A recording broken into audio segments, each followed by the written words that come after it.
see the displays later. We just have a really quick meeting here. So you're welcome to come on in, find a seat. But don't worry, you still need to meet the teachers and see all the different projects and programs we're doing, so come on in. I'm Joella Householm. I'm the principal here at Edgewood. And we welcome you. This is our first time to ever try this.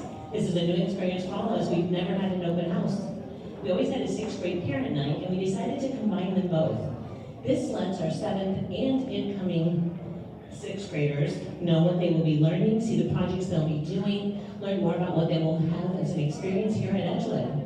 Up front, you will see displayed. We do something very rare that we've actually presented at the state and international levels. We will do a school-wide project-based learning unit. And your kids coming in next year will get a chance to read The Boys in the Boat. And then we will design and build boats. And we race the boats. And it is an incredibly fun activity. So you're watching this is the actual races. My favorite part is one of the boats that it took forever to build because the kids were doing a not very good job. It won. And just watching the face of the kid when they beat the police officers that were rowing in the other boat was well worth all of the trials and tribulations. That was them. But this is something they'll be doing this coming year. Now, actually, this school year, and incoming 7th graders will get to do it a year from now, we're actually into rocketry. So we will be building rockets, reading the book Almost Astronauts, and having all kinds of astronaut competitions, and another fun school-wide event promoting reading, science, technology, engineering, and math. So welcome to Edgewood Middle School. I'm going to turn it over to Mrs. Adamek, who is our school counselor. I will direct traffic now. Come on in. This is Mrs. Adamek. She's our counselor. She's going to talk about courses. Sorry, the line was clear out the door. It's awesome to see so many people. So your students should have already received a 7th grade or 8th grade selection sheet. 7th going into 8th grade, we already put those into Power School last week. So that's great. There's still some time for changes if need be. 6th going into 7th, I and our school secretary will be in your building next week to help you guys enter those into Power School. It's a very simple, straightforward process. You'll see some signs around the building with a big QR code as you're touring, that if you're not sure about something or you need to, you want to know more about what the course is about, there you hit that QR code with your phone, and it'll take you to our scheduling site. And in there's the study course guide for each 7th and 8th grade, as well as there's some videos that teachers for the electives that have put together, or some slideshows, some stuff for more information out there for you if you need it or want it for any reason. You can call or email me here at Edgewood if you have any questions and need some help, or I'm a big fan of having your students do that and advocate for themselves. It's a skill they need to learn before they get to high school, right? To talk for themselves and to approach adults about whatever questions they may have. Feel free to coach them up to do that, and I will be glad to help them with that. Are there any questions? Sweet. This is Mr. Culver. All right, well, as she said, I am Jason Culver. I'm the Assistant Principal and Athletic Director. Real quick, we have Nancy Martinez with us. If there's anybody that needs translation, she's going to step off to the side. Feel free to seek her out for that. I'm going to talk briefly about our expectations first, and then I'll come back later and talk about athletics. Expectations, we hold the students to high expectations here at Edgewood. We are that next step before they get to the high school. We want to make sure that we are preparing them for high school and then ultimately for the real world. And with that, when I go around and we talk to all of the 6th grade classes, which by the way, they were all phenomenal. It was fantastic getting to meet everyone. Everybody was so respectful, really excited about next year just from meeting them. But I always ask them, with more freedom comes what? And they never fail, they always get it right, but it's more responsibility. And we do ask a lot of them Couple of the things that are the number one expectation is that students are in school. Students are in school and they're here on time. If your child is not here or you're dropping them off late, I know it may not seem like it's that big of a deal if it's 1 or 2 minutes, but in those first minutes of class, they're missing vital information that those teachers are presenting right at the start. And if they come in late, those teachers have to go back, they have to re-communicate with those students. So please, our school day starts at 7:50 in the morning. That is a huge change from elementary. 7:50 comes early, so start preparing them over the summer to get up earlier as we get closer to the school year so that you can have them here. And when I say 7:50, that does not mean that we're dropping them off at 7:50. Okay, if they get to class after the first bell rings at 7:50, they are considered tardy. We keep track of all of that. There are consequences for students that are late. There is a progression of consequences. So please understand, we're not trying to be mean to your children. We're trying to teach them that in life, you have to be punctual. You've got to be on time. There are deadlines for things. So that 7:50 means that they are in the classroom, in their seats, ready to go. Okay, that means this line, I will tell you, and I see a lot of faces in here that already have had students go through here. That line has a tendency to back up, and I promise you, if you show up, if you're arriving at 7:45, there's going to be a line to wait because you're not the only one that's probably running behind that day. So we open our doors at 7:35, 7:30. You can drop your kids off. That gives them 20 minutes where they can get into the building, get their breakfast, get to class. Okay? So that's the number one piece, is making sure that students are in school and that they are there on time. If you have absences or if you need to miss, if you're not familiar with our attendance policies with Warsaw Community Schools, everybody has 10 parent excuse days. You just need to communicate. Communication's probably the biggest thing that we're battling right now. As long as you call in and let us know within those 10 parent excuse days, your child is considered excused. If you don't call in, it goes in as an unexcused absence. You build up enough unexcused absences, then by law, we have to report that to the prosecutor, to probation, things of that nature. And we don't want to go that direction, but we handle things the way that we have to as well. So please, just make sure you communicate with us. If there are things going on, we will work with you as long as you're talking to us about those things. iPads. We expect that every student has their iPad here at school and that it's fully charged. If there is an issue with your child's iPad, we have somebody that works with tech in our building. They can help get things resolved. If it's not charging, we can get that resolved. But they need their iPad. That is their textbook for every class.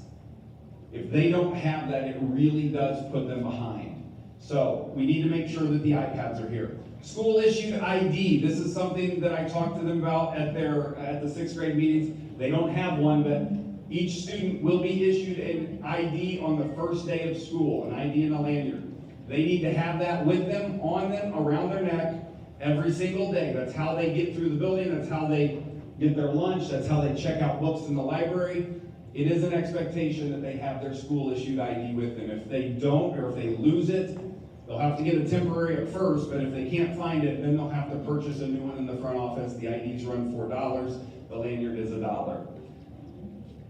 Phones, I will say, with this being the first year, now here at Edgewood, we've always had a no cell phone policy, but with this being the first year that the state has really cracked down on it, it's been an amazing year. We have not had issues with phones. The expectation is when they walk through the doors at the start of the day, the phone is off and put away.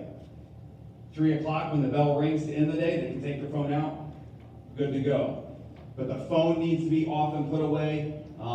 It is more important that they are learning. If you need to get a hold of them or they need to get a hold of you, the front office. You guys can call the front office. We will get the message to them or get them up to the front office to talk to you if needed. But we need the cell phones to stay off and put away within the classroom so that it's not a disruption for the class. Dress code. This one is always kind of an iffy one. Really, what I tell people is, if you're questioning yourself in the morning, if you're like, I'm not sure if that meets dress code or not, probably doesn't. Okay, if you're questioning yourself, don't wear it. We ask that there's no midriff showing. We ask that with the straps on the shirts that it's ID width. So if they just take their ID, hold it up, see, make sure it's the ID width, we're good there. But we just ask that your children are dressing modestly so that it's not a disruption to the school day. We don't allow costumes. The pajamas, we're not wearing pajamas. We want to keep the focus on academics. So please help us out with that in the mornings when you see your child leaving the house.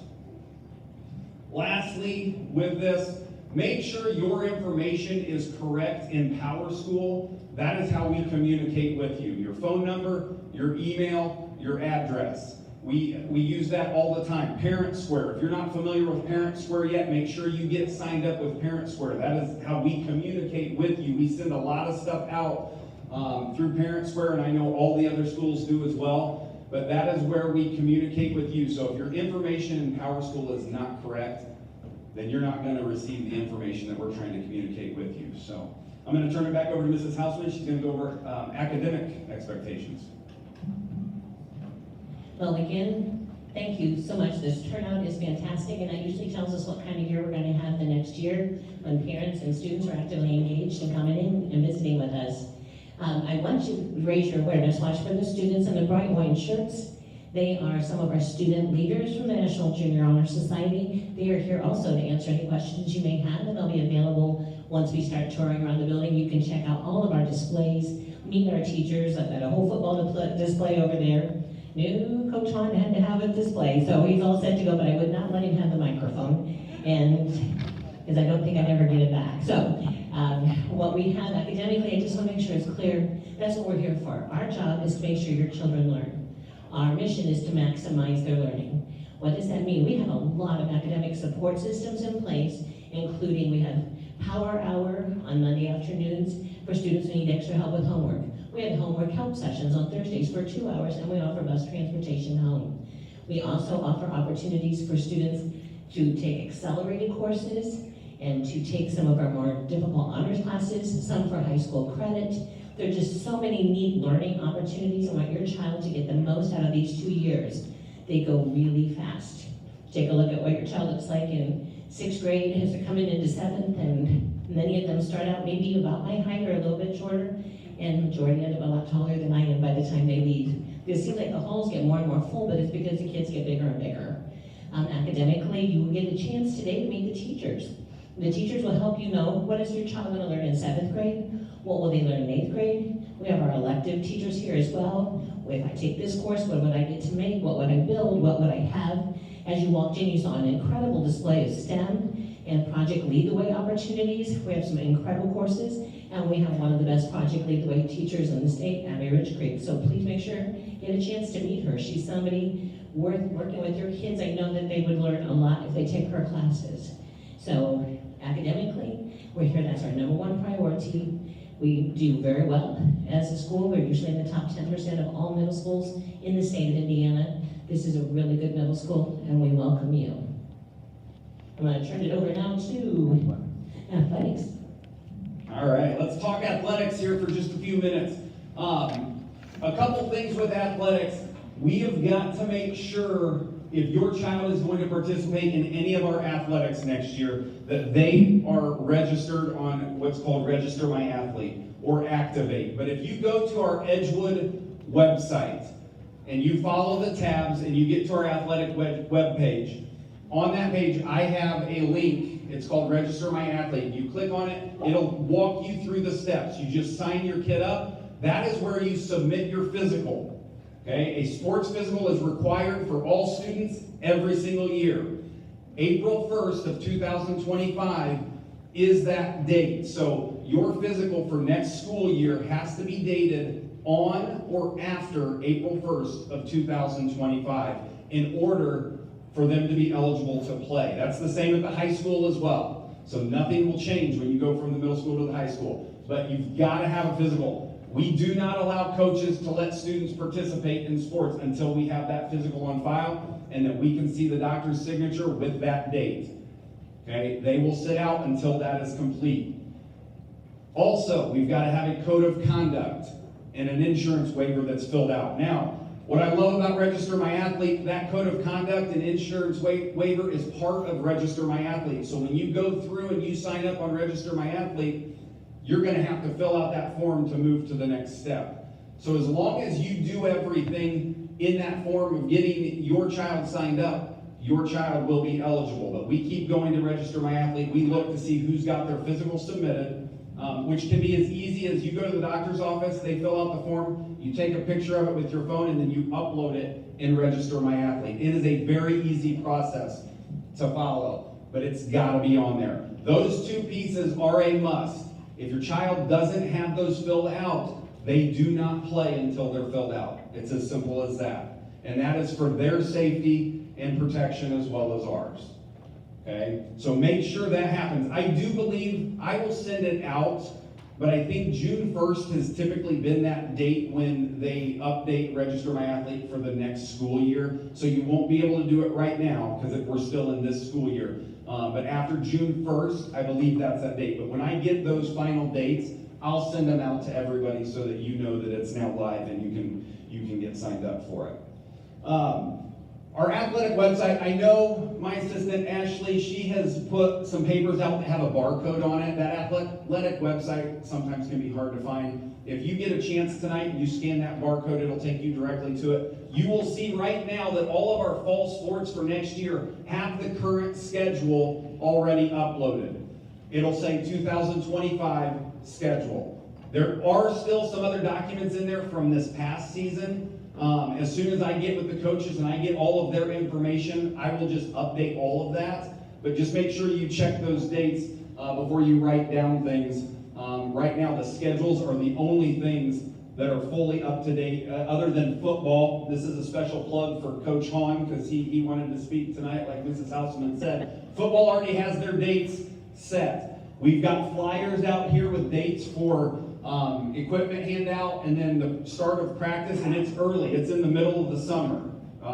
June 21st, I believe, was equipment handout with practices starting June 22nd, or July, sorry. I'm all messed up now too. It's July 21st. But look at those flyers, take one with you. We start early, okay? We start early. That doesn't mean that if you come the first day of school, you can't join, because we'll still take people, but I don't want you to miss out on things. That is different from elementary. They don't do things in the summer. Volleyball will also have open gyms, and they will have tryouts. And Coach and I were just talking today, they're going to do tryouts the week before school starts. So I don't want anybody to miss out on those things, especially with the sports that are tryouts, because if you miss the tryout, you can't do the sport until the following year. And volleyball is a cut sport. Okay, football is not a cut sport, so anybody can do it. Cross country, not a cut sport. Cheerleading, it is a cut sport. We just set those dates today. I don't have times set yet, so I haven't sent that out, but those dates are going to be here in May. I think the third week in May, but I will get that stuff sent out to you. We have the ability to reach all of your parents through Parent Square now. So all of those sport dates will come to you shortly. But just be looking for those things so that nobody misses anything.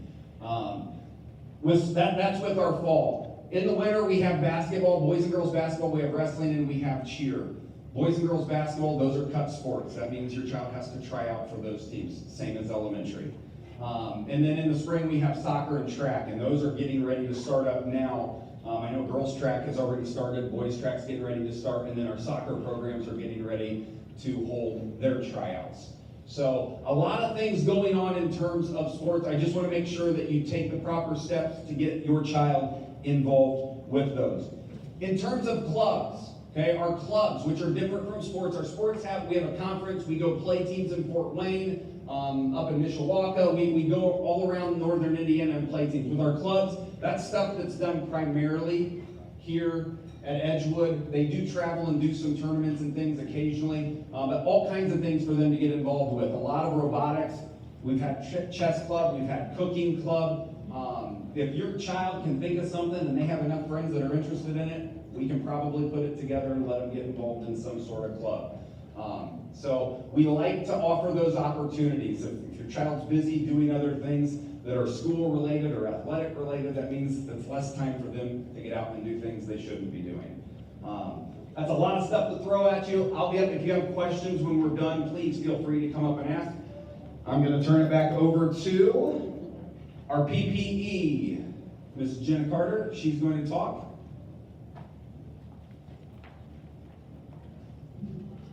Hi, I'm Jenna Carter. I am actually the outgoing president, and I'm going to turn it over to our secretary, Brenna. She's going to talk a little bit about it, and then I'll give you some more information. Hi, I'm Brenna Gosher. Jen and I both have been here 3 years. Next year will be our 4th year here because we have students that are back to back. We are Parents That Partner in Education, and it is a organization here within the school that raises money, helps put on fun things for the kids. We do dances, but a lot of our money goes to project-based learning so that every kid gets a piece of what we earn. I would highly recommend it. I did not do a PTO when my kids were in elementary. I didn't have the time, but this is the time. As Joella said, it goes very fast. Come, be involved, know their friends, help them get set up for a successful future. We would love to have parents that are even 6th grade parents right now. We'd love to have you guys join us. We have dates on Thursday, April 17th, and Thursday, May 8th. Those are our final meetings for this year, and we'll be actually setting the new board for next year. It's all at 2 o'clock. Every time that we have a meeting, it's 2 o'clock right there in the conference room off the cafeteria. It's easy to get in here. And just bring any questions you have to us while you guys are walking around. Let us know if you have any questions about our PPE. Thank you. Well, this concludes our informational quick meeting. We just want to introduce ourselves to you, tell you a few things to help you get ready for middle school. At this time, we have displays set up around the commons area. We also have them down that hallway, all the way around that hallway, coming back and through the library. You are welcome to go anywhere you choose in that area. Talk to these teachers, ask questions, find out more about what your child has learned, will learn. And again, remember, look for our young people in the bright orange shirts. They're hard to miss. And they are here to help you and answer questions. And sometimes kids feel better asking kids. And so please encourage that. That's what they're here for, and they want to assist. So this time, you are free to go. You've got all kinds of places to see. Ask any questions you have, and thank you again for coming this evening.